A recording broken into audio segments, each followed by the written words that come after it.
點部署？文物酒店住過未？呢度仲有超靚夜景嘅天台吧，真百年歷史建築嚟㗎。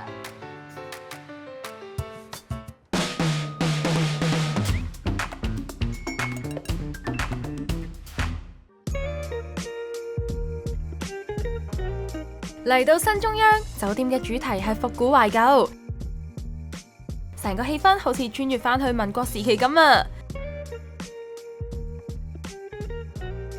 呢幅廖文暢老師嘅壁畫記錄咗新馬路100年嘅變遷。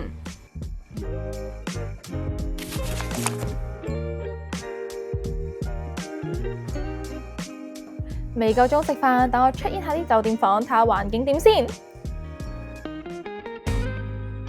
酒店房有唔同年代嘅主題。20年代客房行木質復古簡約風，一入門口成個人就放鬆晒啊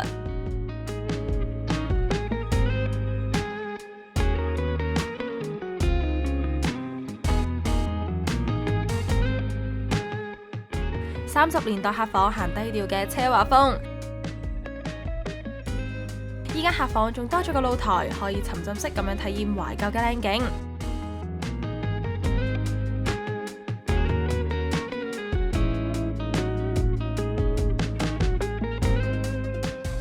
40年代嘅客房感覺上更加柔和，專為鍾情於電影感嘅你而設。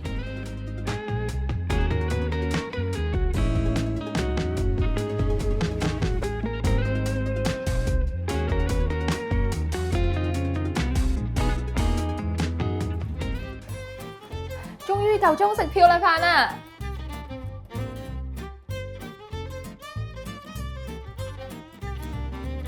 哇！呢度嘅餐店每一樣都好精緻，超級適合打卡啊！裝修風格咧就係呢個懷舊西餐廳啦。咁碧麗宮呢度咧，咁餐品咧就主打一個高質嘅 fusion 中西菜嘅。咁依家就先試試我面前呢個安格斯牛柳啦。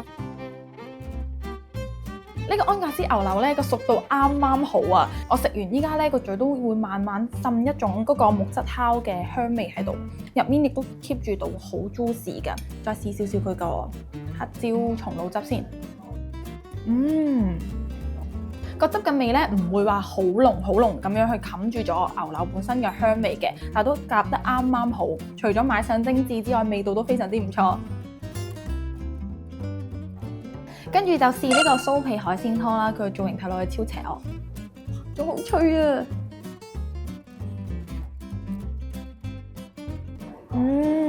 個湯入口好綿密啊，你 feel 到咧嗰啲海鮮嘅鮮味完全煮溶晒落個湯入面，好鮮啊！成件事飲落去咧，你唔會一啖就食到好多海鮮嘅肉咧，但係你 feel 到啲精華全部濃縮晒喺個湯入面，配埋個酥皮，哇，好好飲！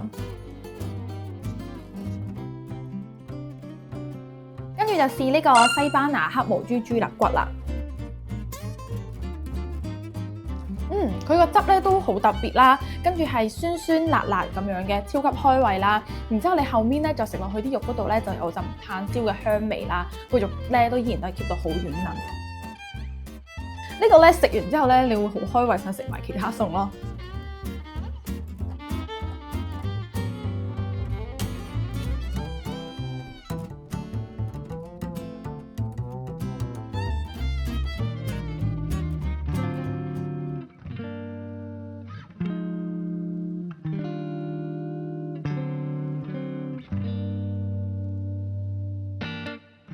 食完飯記得要上嚟呢個超靚嘅天台酒吧 chill 下，呢度嘅 cocktail 最平100蚊有找，唔係唔飲啊！淨係呢個靚夜景都值得回票價啦〜